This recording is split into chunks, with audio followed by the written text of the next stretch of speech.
परावर्तन वाला टॉपिक चल रहा था अपना, प्रकाश का परावर्तन। प्रकाश के परावर्तन के दो, नहीं पूरा नहीं करवाया, दो नियम पढ़े थे, कौन कौन से थे? परावर्तन के दो नियम कौन से होते हैं? कौन आई और कौन आर बराबर होता है, और आपतित किरण, परावर्तित किरण और अभिलंब एक ही तल में होते हैं, ठीक है।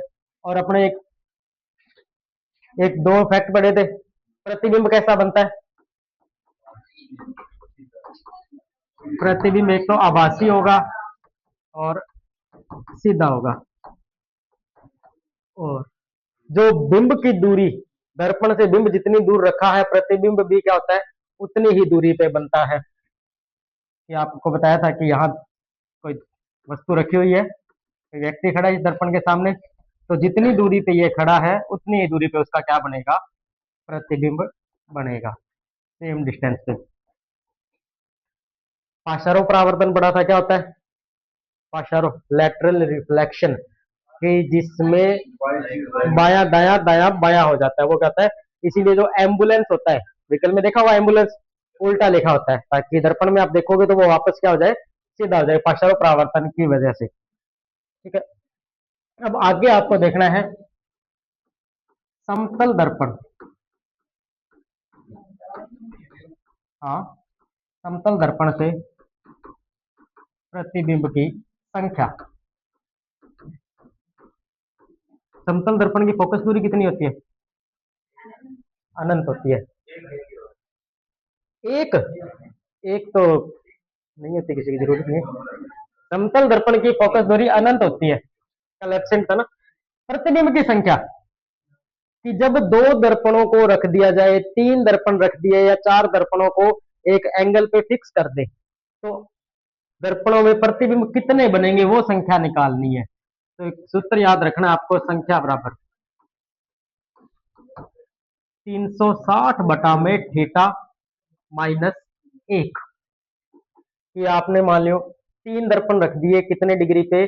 60 डिग्री पे। क्वेश्चन है कि तीन समतल दर्पण 60 डिग्री पे रखे हैं, तो बनने वाले कुल प्रतिबिंब कितने होंगे? तीन दर्पण रख दिए 60 डिग्री पर, तो प्रतिबिंब बहुत सारा बनेगा। वो कितने बनेंगे वो संख्या बताने के लिए क्या करना, आपको ये सूत्र याद रखना, ठीक है। तो थीटा कितना है? 60 डिग्री, तो संख्या कितनी आएगी? 360 बटा में 60 माइनस 1, 6 माइनस 1, टोटल 5 बनेंगे। डायग्राम 5 प्रतिबिंब बनेंगे, ठीक है। थीटा की वैल्यू है 60 डिग्री पे, कि तीन दर्पण है, एक दर्पण ये रहा, एक दर्पण को 60 डिग्री पे मान लो इस तरह से रख दिया, और ये इनकी समद्विभाजक रेखा है, यहाँ पे कोई वस्तु रख दी, कोई चीज रख दी यहाँ पे, तो इन दो दर्पणों की सहायता से टोटल कितने दर्पण उसके बनेंगे, प्रतिबिंब कितने बनेंगे, वो संख्या निकालने का ये सूत्र है। कितना? 360 बटा में थीटा माइनस 1। अब इसकी भी कुछ कंडीशन है सूत्र की। कंडीशन क्या है कि अगर सम और विषम दोनों कंडीशन आ रहे हैं, 360 बटा थीटा सम या विषम, तो वो सम है तब तो आपको माइनस करना है, -1। विषम है तो भी माइनस करना है, लेकिन विषम में आगे कंडीशन चेंज क्या होती है कि यदि वस्तु सममित हो और यदि वस्तु सममित न हो या असममित हो। अब सममित और असममित क्या होता है? बीच में से काटने से एक जैसी दिखाई दे ना, वो ठीक है आपकी बात, लेकिन अपने को दर्पणों की कंडीशन पे चलना है कि दर्पण दो रख दिए आपने, दर्पण एक ये दर्पण है, एक मान लो ये दर्पण है, दूसरा, दो दर्पण रख दिए। सममित का तो मतलब है कि जो वस्तु आपने रखी है इन दोनों दर्पणों की समद्विभाजित करने वाली लाइन के ऊपर रखी है, यहां आपने कोई वस्तु रख दी, वो तो है सममित। अब असममित का मतलब दो अलग अलग एंगल पे वही दर्पण रखे हुए, लेकिन जो आपने वस्तु रखी ये तो है समद्विभाजित कर रही है, बांट रही है उनको, लेकिन वस्तु आपने मान लो यहां रख दी, इस रेखा के ऊपर नहीं है, इस बीच वाली लाइन के ऊपर। कि आप दो दर्पण रखते हो तो जो बीच वाली रेखा होती है उस पे वस्तु न रखी होगी, तब तो क्या होगी? असममित होगी। उसी लाइन पे वस्तुएं हैं तो क्या होगी? सममित होगी।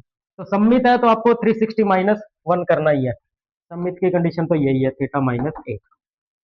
ठीक है, अगर असममित है तब आपको सिर्फ 360 बटा थीटा, यही आपका उत्तर होगा। -1 वहां पे नहीं करना।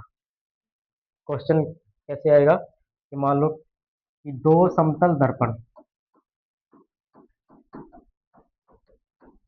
45 डिग्री पर रखें तथा वस्तु असममित स्थिति पर है, असममित स्थिति पर है, तो प्रतिबिंबों की संख्या कितनी होगी? कितनी होगी? 360 बटा में थीटा, यानी कि 360 बटा में 45। कितना आंसर आएगा? 8। असममित स्थिति में 8 चक्कर बढ़ेंगे। सममित होगा तो -1 कर देंगे। ठीक है, ये कंडीशन सिर्फ होती है किस पे? विषम पे लागू होती है, सम पे लागू नहीं होती। सम पे -1 करना ही करना है। अब उसके बाद देखो, एक नेक्स्ट पॉइंट जो आपका इंपॉर्टेंट है कि एक व्यक्ति की हाइट है, कितनी भी है, 1 फुट, 2 फुट, 5 फुट, 10 फुट, कितनी भी हाइट का है, आपको सामने एक ऐसा दर्पण रखना है, उस दर्पण की लंबाई कितनी हो कि व्यक्ति पूरा दिखाई दे। दर्पण कितने हाइट का रखोगे कि व्यक्ति पूरा दिखाई दे? मान लो कि एक व्यक्ति 100 सेंटीमीटर हाइट का है, की ऊंचाई है, तो दर्पण कितनी ऊंचाई का रखे कि वो पूरा दिखाई दे? दर्पण की ऊंचाई क्या होगी कि उसका प्रतिबिंब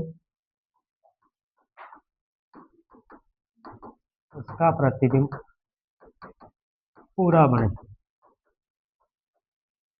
बताओ कितना होगा? आइडिया, कोई गैस? नहीं होगा, आधा होना चाहिए, व्यक्ति की लंबाई की आधी, यानी कि दर्पण जो होगा व्यक्ति की लंबाई का आधा।